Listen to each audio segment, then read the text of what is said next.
Hello there, viewer. I'm Green Pangolin, and this is the start of something new.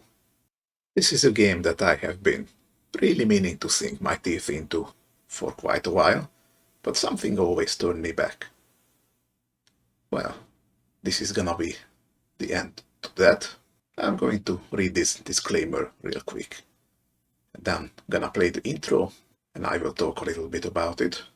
So, Vagrus is a game that involves a fair amount of reading if it is to be enjoyed and experienced as intended by the developers. It is also a difficult game with little hand-holding, where success is by no means guaranteed. You will probably lose everything several times before getting the hang of leading your traveling company. Vagrus is also a labor of love, created by a tiny team that dared dream big with the support of an amazing little community. We are extremely grateful to all those that helped us along the way with constructive criticism.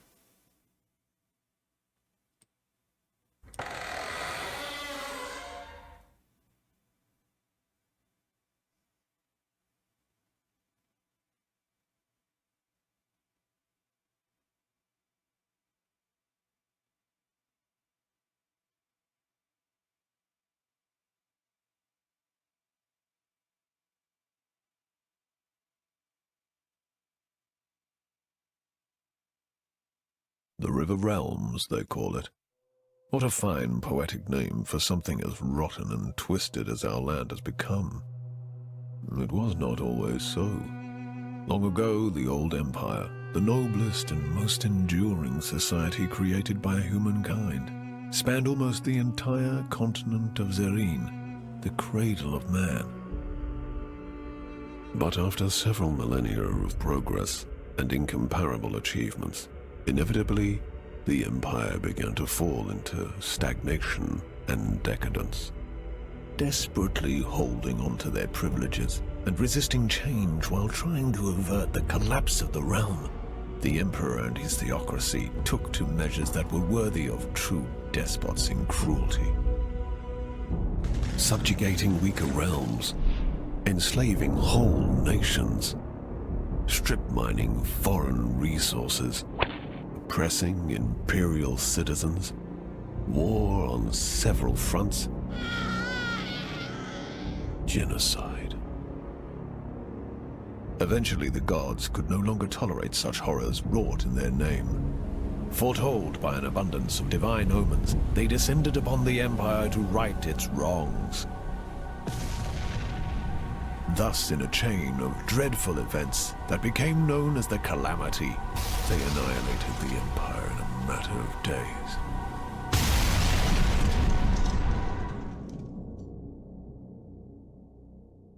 The gods then finally saw what they had done in their anger and confusion. It is said that so much grief and shame filled them that they were broken and they left this reality, never to return. The continent and its inhabitants seemed dead, but at length survivors began to crawl out of their hiding holes and faced a land that no longer welcomed them.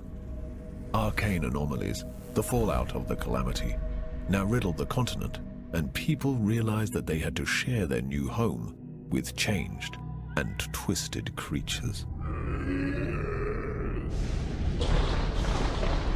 Terrible beings entered through the cracks in the tapestry of reality and rose to rule over the natives. In time, these new powers rebuilt the fallen empire in their own image, and the Riven Realms, now godless and vengeful, reincarnated from the ashes. The inhabitants of the land, such as I, now eke out a living under the crushing rule of the new empire. The continent itself constantly resists our every attempt at building a cozy home for ourselves.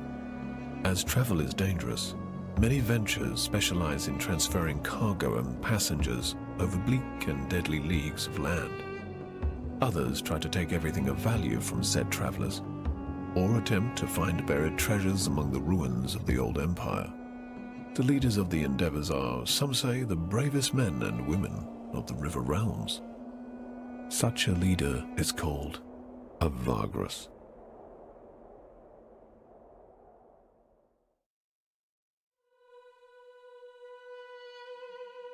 Okay, so this is the game. Vagrus is a post-apocalyptic caravan management type of deal, and I have played quite a number of those kinds of games. I have played Sunless Sea, Sunless Skies, Star Traders Frontiers, Dustland Deliveries, to name one recent, or A House of Many Doors, to name a more obscure one. One thing that I think I should really mention right out of the gate, that if you're expecting a mercenary kind of game like War Tales or Battle Brothers, then this is anything but that. This game is very slow, there's a whole lot of reading, combat is extremely dangerous. And speaking of reading, if you don't like my voice, you're going to have a bad time in this one, but I'm going to offer you an alternative. I'm gonna make a little shout out here. There is a guy called Ben the Human, and he's pretty much the guy when it comes to this game. Like, just last month, the devs did a little interview with him to congratulate him on having more than 250 episodes in this game. So I'm going to leave a little link to his playthrough in the description. Do check him out. I think he's a pretty cool guy, and it was his videos that inspired me to start this series. Oh, and one final thing before I start. Just yesterday, this game became available on all consoles, Xbox, Switch, PlayStation 4 and 5, so it is a really big deal. Congratulations, Lost Pilgrims. I think this game is super awesome and deserves to be seen by a lot more people. The game is currently on sale. I'm going to leave the Steam link in the description. So, let's get started on a new game. We can select one of two game modes. There's Wasteland mode, which is the way Vagrus was intended to be played. And there's Dissonance mode, which is tailored more towards a narrative experience. It is much less challenging, but it's Dissonance mode because the game itself is portrayed as being very harsh and unforgiving. And also you can't earn achievements here. So play it however you wish. I'm going to go with Wasteland mode. Nothing beside remains.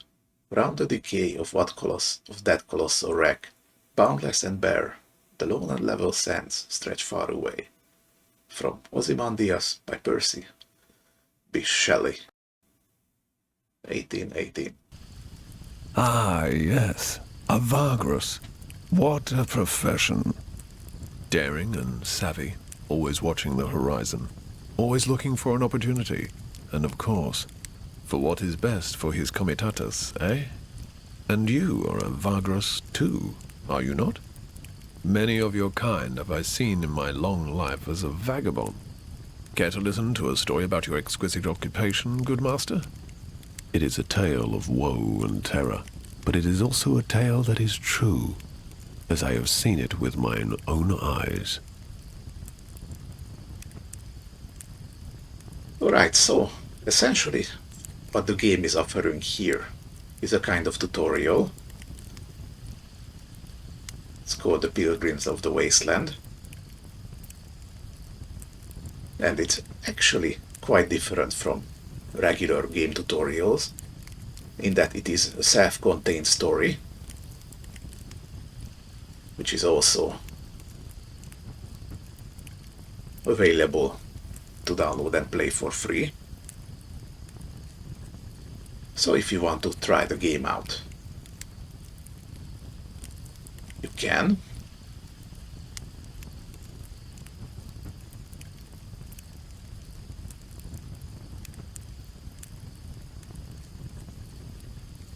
I haven't played this game in quite a while. Honestly, I forgot most of it, so here's what I'm gonna do. I'm going to go through Pilgrims of the Wasteland. Gonna put it in its own playlist. After that, I'm going to start a new game.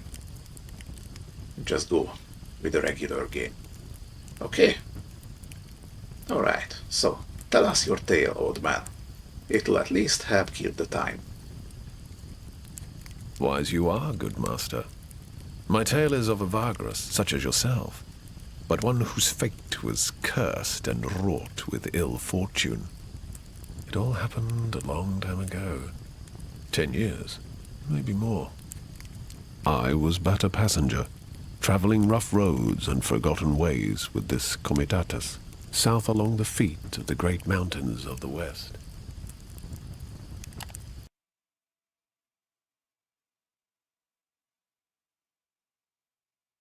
This comitatus I speak of had fallen under hard times. Perhaps it was due to imperial harassment or unfortunate decisions, or simply bad luck. Irafrons, saint of roads, does not always smile on us mere mortals. But however it came to pass, their coin was drying up, and their opportunities seemed few and far between. One of the last chances their Vagrus saw was to travel to the remote town of Scrapheap and spend their remaining funds to stock up on cheap scrap metal. This metal could be sold for great profit over in the east and south. It wasn't a bad plan, truly, but it was not without risks either. Welcome to Pilgrims of the Wasteland, a standalone story for Vagrus, the Riven Realms. It serves as an introduction to the setting, and also as a tutorial to the game. It behooves you to read the tutorial text and follow the instructions to gain a better understanding of how the game works. This icon can be clicked in tutorial windows to show what the section is referring to. Although Vagrus is an open world game, due to Pilgrims of the Wasteland being a tutorial, it progresses along a narrow guided path in the beginning and opens up only later, after the core mechanics have been introduced. You can access the hotkey list by pressing F11.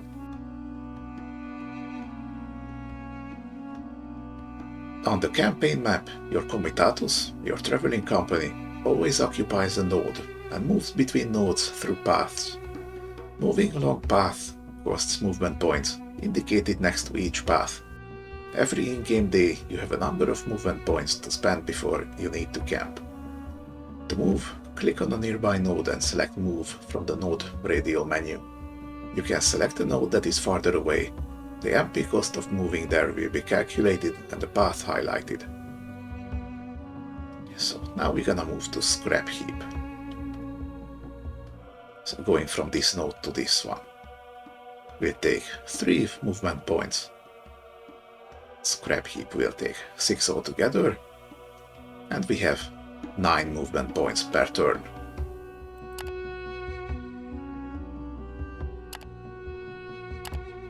See, this is gonna be the final MP cost. Let's move there. Sometimes there are events in the nodes in between, like so. Most of the story is presented through interactive texts called events. Events let you make different choices at each step. Some choices can have a number of consequences, while others have various dependencies. Dependencies mean that you can only pick a certain choice if you have the right prerequisite, skills, perks, characters, and so on. To select a choice, click on it or use numbers to select the one you like.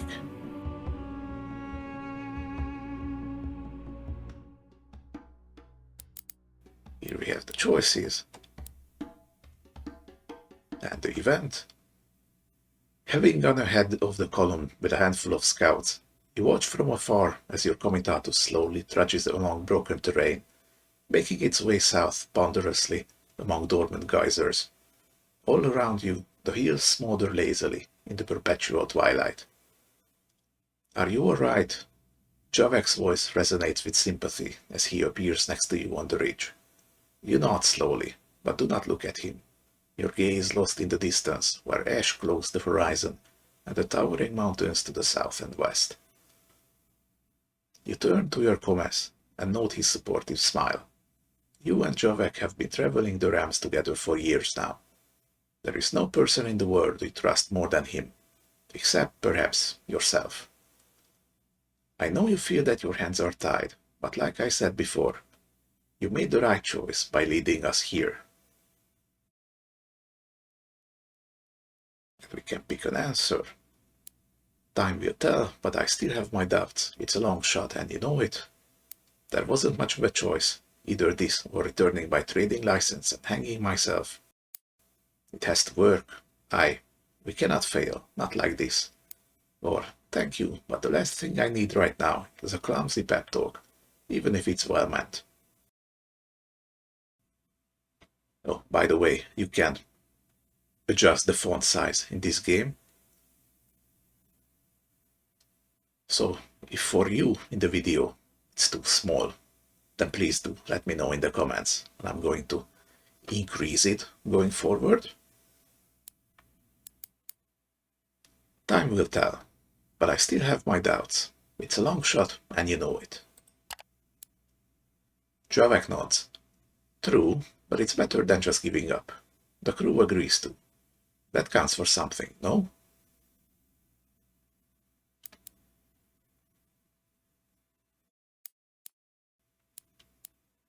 It does, yes. Good to know that they still have faith in me as their Vagrus. They do have faith in you still, Javek says. It should not come as a surprise, since you have known and traveled with most of them for years and years. Some founding members of the Comitatus you could trust with your life.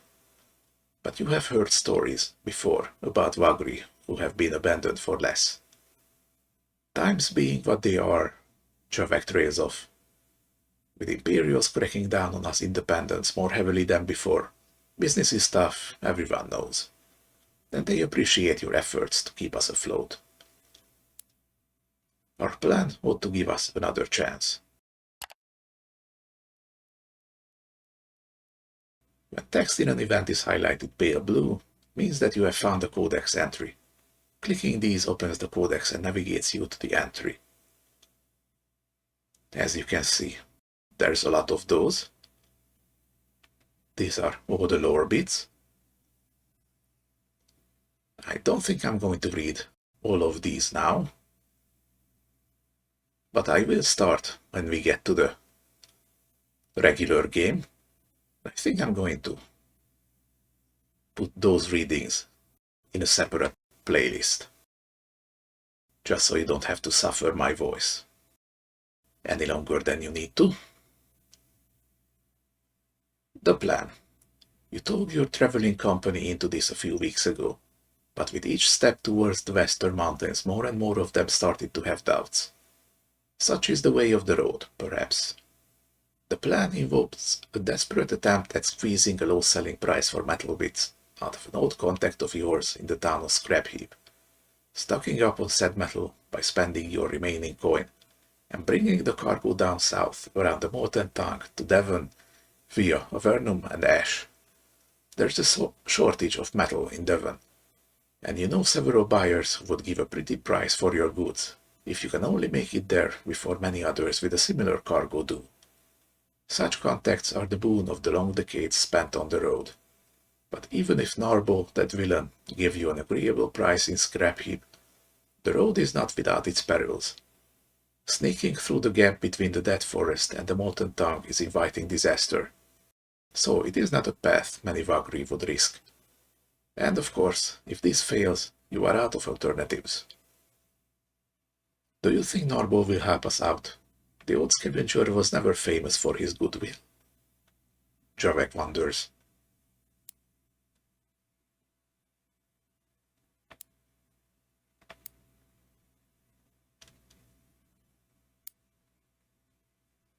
If he is not willing, we must find a way to compel him. There is no telling what you would be capable of if it came to that.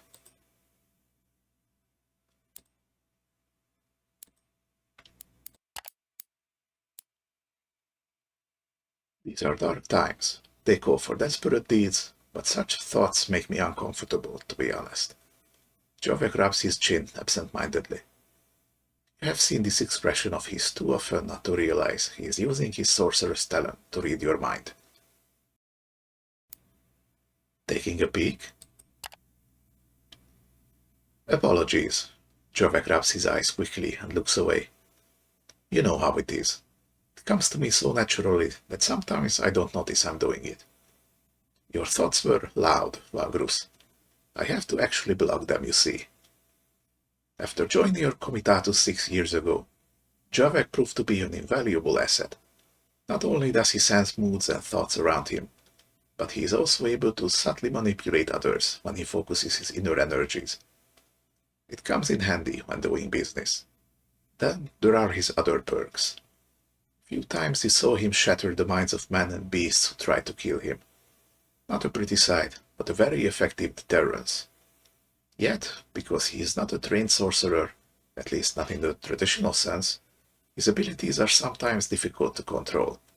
You have become accustomed to his impromptu thought scans, while others find it less bearable to be around him. For this reason, he has kept his abilities a secret for many years overall. But you can't keep a secret such as this for long in the close-knit community of a comitatus, especially not if you keep bursting minds and knowing things you shouldn't. So, there are only a handful of your commes who put up with being near him for any length of time. But even so, he has not probed your mind in years, certainly not on purpose, but neither by accident. Perhaps he is less in control now, which suggests he is more on edge about this whole trip than he lets on.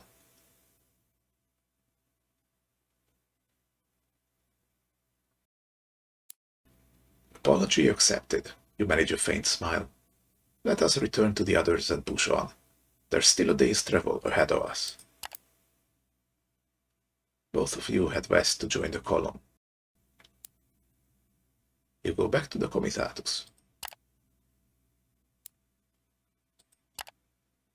As we were coming up to the gates of Scrap Heap, this trash pile town of cutthroats and scavengers, we could see the vast mountain ranges of shattered Bivandar Thar looming ominously over the horizon, half shrouded in the gaseous vapors belched forth by the volcanoes in the far west. My companions prepared to do their business in town as fast as they could, not wishing to tarry in this notorious place.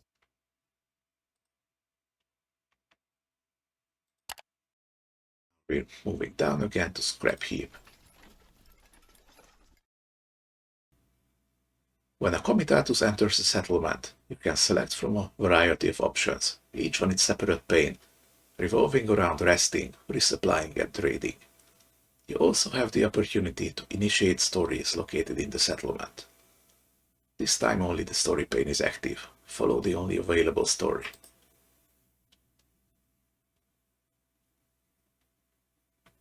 At the foot of the ever-fuming mountains of the ancient Dwarven kingdom lies Scrap Heap, the town of scavengers. Debris and junk is piled into veritable hills, upon which the rickety homes of the decrepit inhabitants stand precariously. Ash lingers everywhere, and the sun is almost always absent from the twilight skies. Deals are struck day and night over the precious metal scraps gathered in the ruins of nearby Dvandor Tar, while the Heap King oversees all from his dreaded tower. Shady eyes in soot-covered faces watch from under ash-laden awnings. Life is cheaper than iron here, some say.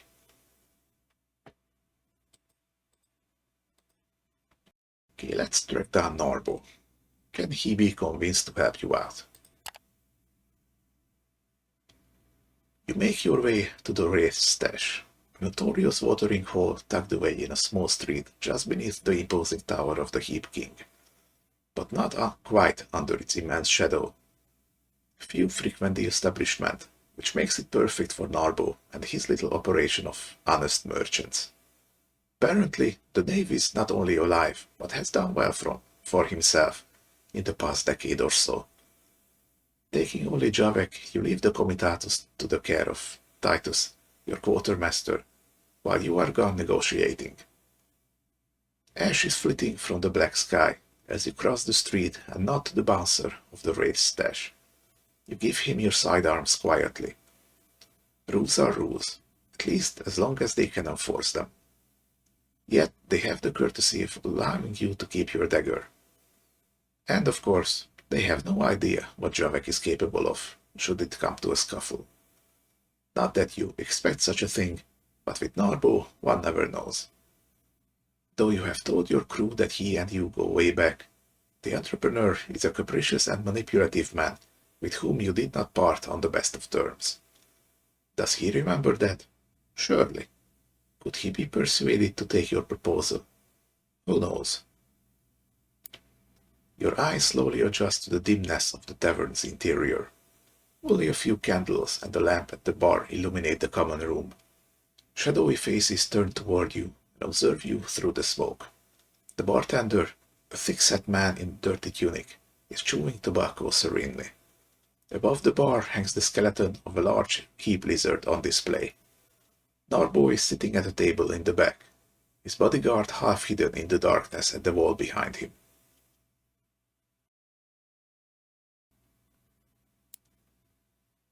Let's make our way to him. The entrepreneur looks up from a stack of papers in front of him and rubs his eyes. Narbo is a corpulent man with a bushy dark beard and a few missing teeth. Part of his face is covered in scars, similar to those left by old burns. That, coupled with the withered and mutilated left arm that hangs limply at his side, is a clear indication of the taint. The merchant wears a leather jerkin studded with small bronze and bone coins, a sign of wealth and boldness. His bodyguard, a lithe man with tribal tattoos and an outfit made of leather, moves his hand calmly to a spear that leans against the wall. Narbo's mouth falls open as the spark of recognition flares up in his eyes. No wonder. It has been 10 years. "The fuck, mate?" he blinks. "I thought you croaked. People, Narbo waves his good hand around and looks at his bodyguard. "Told tales of your demise." The man finishes his sentence for him as the merchant nods vehemently. "That business with Kernak outpost and the store," Narbo adds. You tell him that you were indeed at Kernak when the terrible arcane storm struck. You describe the horrors of that night briefly. You add how many of your original comitatus died there. Close friends, or traveling companions. But you walked away unscathed. This was years ago. Sheesh. That fucker Iraphons looked after you something fierce, aye? Narbo chuckles heartily. But I'm sure you haven't come to reminisce about good old times, eh?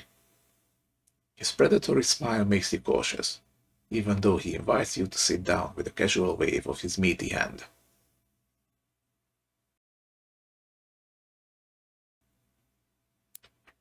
Let's start with placating him a little bit. Apologize to him for the unfortunate way you parted 10 years ago. Far as I can tell, you never did anything against me, eh? Narbo shrugs with a wry smile. Of course, you could have sent someone to warn us. The bodyguard finishes the sentence. Back when Narbo and you parted ways, Avernum's collegium was hot on your trails. They got offended by how you two outplayed them by smuggling in a shipment of exotic spices without their knowledge and selling it to a local nobleman's merchant's house. You look at Narbo and tell him there was no way of warning him or even knowing where he was after the chaos was unleashed following the heist in Avernum. You had to get your crew out of there, so you did. The merchant is fiddling thoughtfully with a stack of papers while listening to you. I appreciate you coming clean, even if this sorry business was so many years ago, he says after a long pause. The bodyguard becomes visibly less tense. But something tells me that ain't all you came for still. So, why is it? You breathe in. Time to outline your proposition.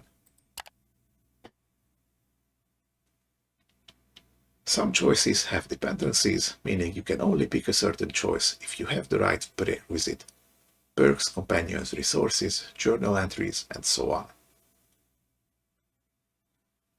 I found this last part especially intriguing. So you can unlock stuff by actually reading everything and learning about the world. It's just fascinating. Some choices involve tests that can be failed or succeeded with different consequences. Perks, characters, and resources can change the chance of success in tests. Test difficulty is represented by a number between 1 and 100 that you need to roll equal to or below.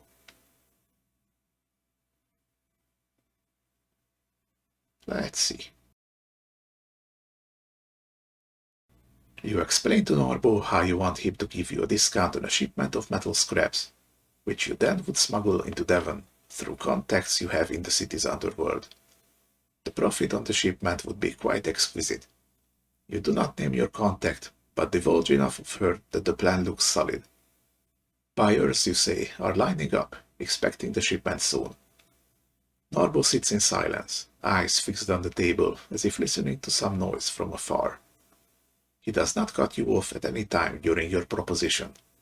At length, after you are done, he looks up and gives you a weak smile. That sounds like you've been thinking a long time about it, he says as he shifts in his chair. And it's a great plan, except for the part where I give you a discount for your asking and not much else. And I don't do that, mate.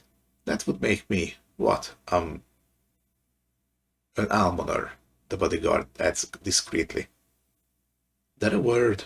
Norbo looks up at him. When the man nods, he turns back to you. I, an almoner, see. I'm no almoner. You know you gotta do better than that. What you got for me? And now we can pick how we want to convince him. We can't tell him that you will be in his debt. He will make a tidy profit as it is, but you will owe him a favor. Has a moderate chance of success. This test takes the perks of all companions as well as those of the Vagrus into account. So someone has the persuasion perk that gives us plus 15. And someone has charismatic, which is another 6.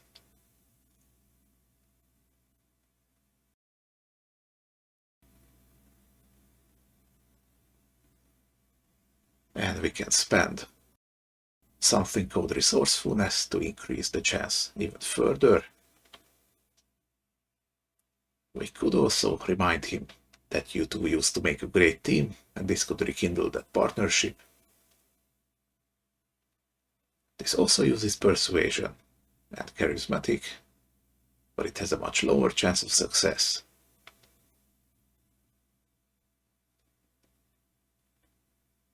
I could just reveal that you are in the bad spot and it is your last chance. Or if I somehow knew his secret, I could let him know that in exchange for his help, you can help him out with a problem he might have right now. Well, I did not know that. I do believe picking another option when we got into the bar would have allowed Javek to read his mind. That would have unlocked this one. But I didn't do that, so let's try boosting our success here. No, tutorial doesn't allow me to do that. Ah, now it does. Okay. Keep forgetting to check these tutorial boxes.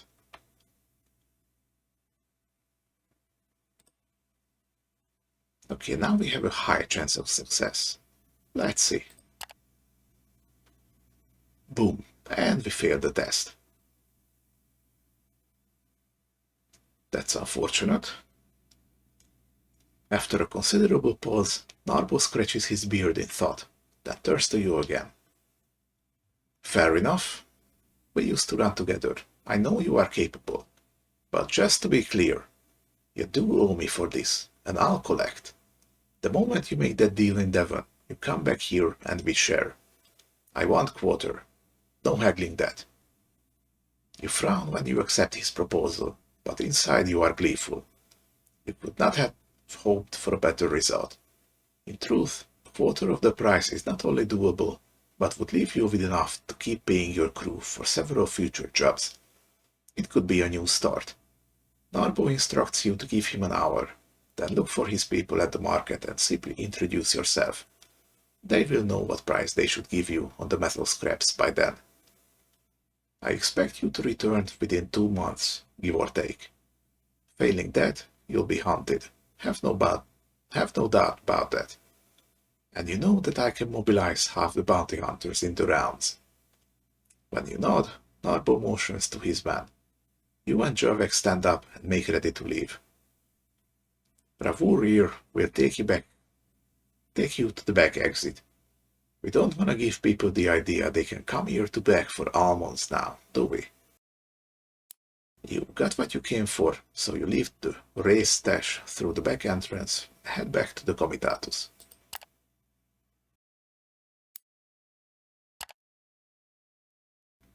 Well, we didn't get any advantage, but we got what we came for. Your journal, located in the bottom left, is now active. It is your means to follow stories and tasks. We click this book. The journal allows you to view your quests, tasks, and other related information. You can search for entries and filter them on the top left. Entries are separated into objectives and qualities into their respective panes. The objectives are your quests and ongoing stories. The text of a selected list item appears on the right. These describe the quest or task and provide active objectives. Unread entries have a blue exclamation mark icon and appear on top, while already read entries are marked by gold dots for active, a green check mark for completed, or a red crossed circle for failed. Tasks are non-narrative missions and goals you can complete for rewards. There are several types, like trade opportunities or mercenary work, but in Pilgrims of the Wasteland you can only find passengers here. Passengers have to be taken to their destination, where they will compensate you for your trouble. Be careful, because sometimes passengers will leave if it takes too long to get to their destination. Qualities can be statuses, gathered information, secrets, and so on. Unread entries have a blue exclamation mark icon and appear on top, while already read entries are marked by a gold circle icon. And our only active objective is the shipment.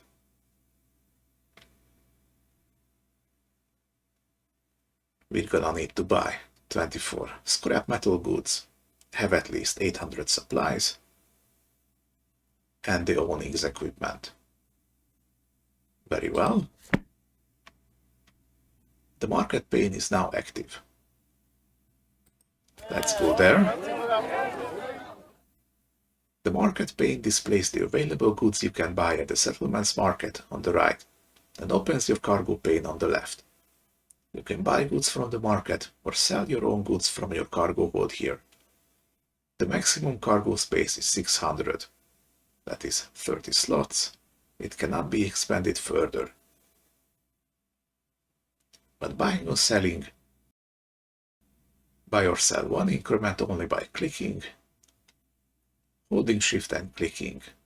Sells a whole stack. Drag and drop for buying or selling stacks of goods. Holding shift and clicking the icon opens a window where you can specify the quantity you wish to buy or sell.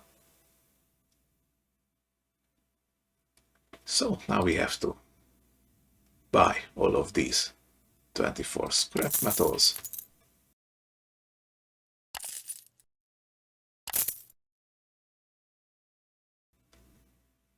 And as you can see, different items have different stack sizes. So you're going to have to balance what you carry with the space you have available.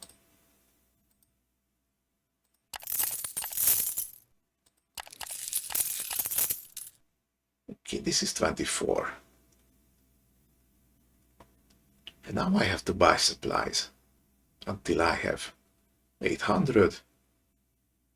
Currently have 700.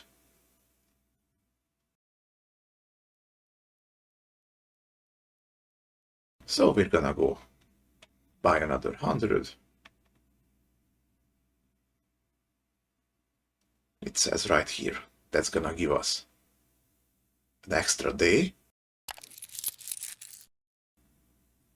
Equipment that you can attach to the Comitatus is sold on some markets or found throughout your travels. They provide bonuses and upgrades. You can switch between the market of goods and equipment using the buttons over the list of items on the market pane. It's right here. So now we have to buy the awnings, which reduces consumption for workers and slaves. It goes to the harnesses spot. That's gonna be this one. They do have at least one beast of burden. Equipment you own are in a pool below the Comitatus illustration. In order to gain their bonuses, you need to equip them first by dragging and dropping them into an appropriate slot on the illustration. Equipment can only be placed in a slot that matches its type, except that equipment of any type can be placed into a miscellaneous slot. You can unequip equipment by dragging it back to the list. So we're dragging it here. As you see, it helpfully highlights where it can go. Items, the third type of cargo, do not take up cargo space and are not equipable. They are used and traded in certain events. You can switch panes in a settlement and the active pane will open the corresponding pane of the Comitatus management on the left. You can now freely check the settlement tabs. When you are done exploring, click on the exit arrow on the top right to leave scrap heap. That's right here. Once you leave, you cannot come back to this place in Pilgrims of the Wasteland, so be sure to do everything you want to before venturing forth. Alright, I will do that.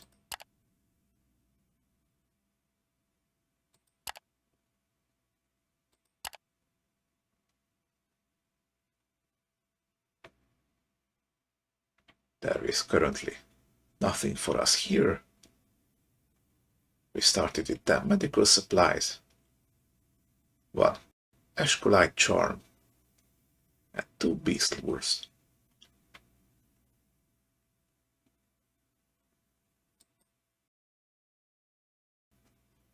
Okay, we got some stories here in scrap heap that we can check.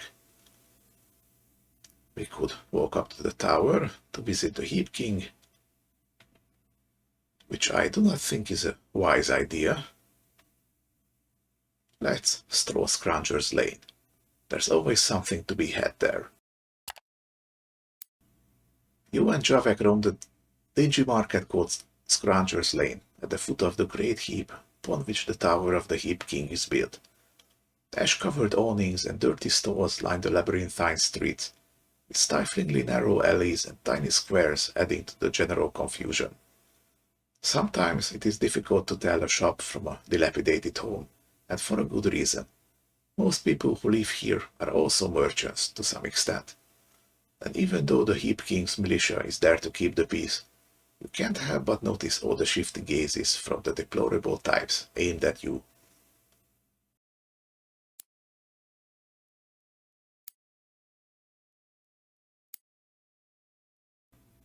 Okay, looks like we can do this only once.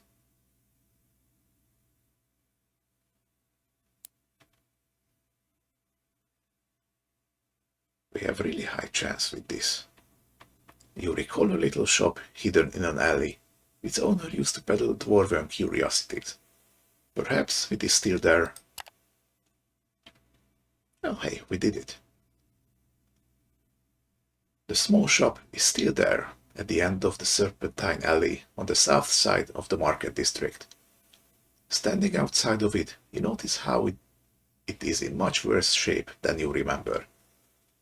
Inside the decrepit scrap shack is an equally unkempt young fellow who hails you with a jolly smile.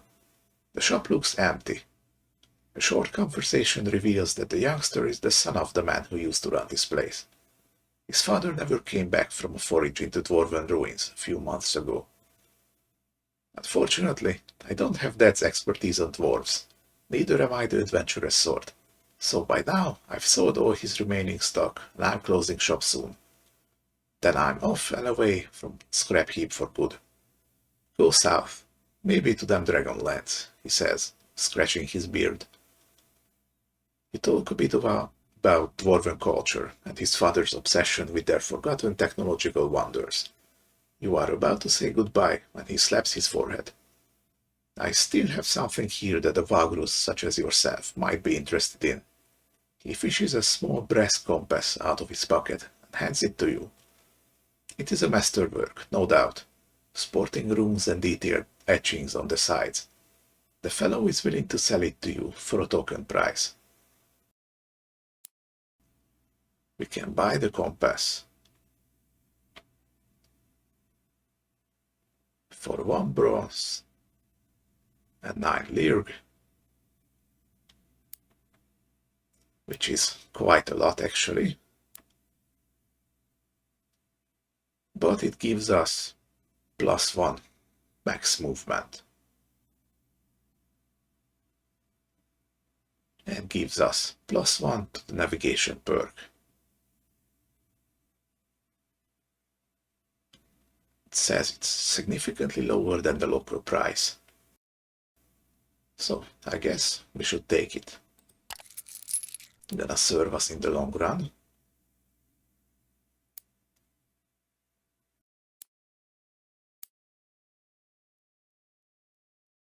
And you see, we already tried this once, so it's no longer available. Let's take a look at local prices and goods now. Oh, this was a test, and we succeeded. Nice. After spending an hour looking at wares, you realize that there is nothing here you would fork out coins for. Of course, there are a lot of useful things, but you want to keep the rest of your purse intact, should you run into difficulties on the road ahead. Also, there is a veritable army of cut purses working at the market, and though so far you have managed to outsmart them, staying here would tempt fate too much. Yeah, okay, let's leave the place altogether. There is, quite literally, nothing else for us to do.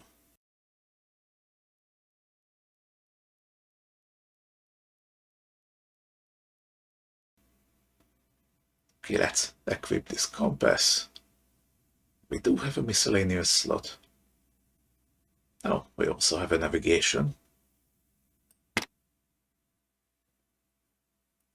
And now we can do 10 movements a day.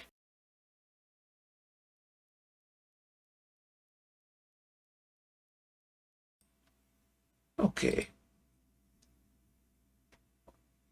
Packed up, restocked on supplies, and with all your business here concluded, you finally make ready to leave the decrepit town of Scrap Heap behind in the morning. We can spend the night inside a guarded compound, not for free though. Well, it is a token price, and we need to pay it if we want to leave. We advance the day. Last one, Lirg. You set out at dawn. Ash is flitting from the sky, and the distant mountains rumble ominously in the morning twilight as your comitatus reaches the west gate of the town.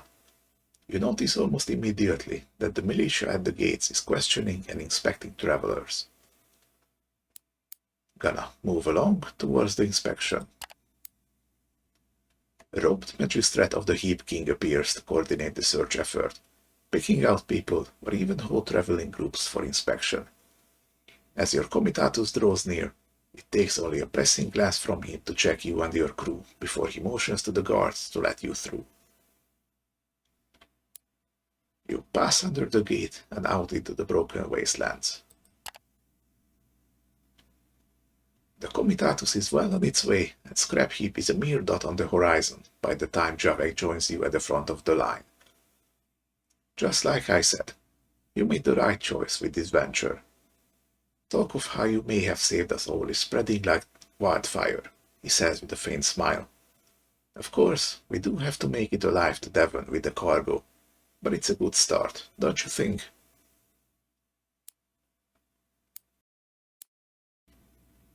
Agreed. There may be hope left for the Comitatus after all. Well, I'm sure it'll be fine. It's not like we started this business yesterday. With that, you both go back to your duties and the constant monitoring of the horizon. If all goes well, you should reach the wound in a few days, where you can turn south along the edge of the Molten Tongue and travel down to Avernum. The journey continues. We gained 3 morale. Your progress is saved at checkpoints. Whenever you leave a settlement, reach a story-related checkpoint, as well as at the start of each in-game day, your game is saved automatically, overwriting the previous autosave. Manual saving is unavailable in the standalone story Pilgrims of the Wasteland. In the open-world main campaign, you can save manually in the game menu, except during combat and events. You can load your save games on the load menu or from the main menu. There they were, with a full cargo hold and filled with newfound hope.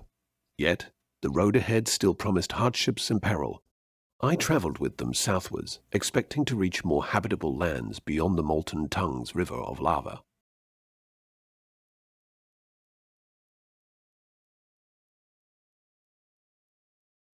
Well, okay, we're gonna have to follow the road over here, but I think I'm going to leave it for the next time. I hope you're liking this game. I know I do. If you do like it, then please leave this video a like. Share your thoughts in the comments. If you don't like it for whatever reason, you can also share your opinions in the comments. Maybe go and check out Ben the Human's Let's Play. He really is a cool guy. And I'm gonna see you in the next one. Until then, have a nice day, everyone.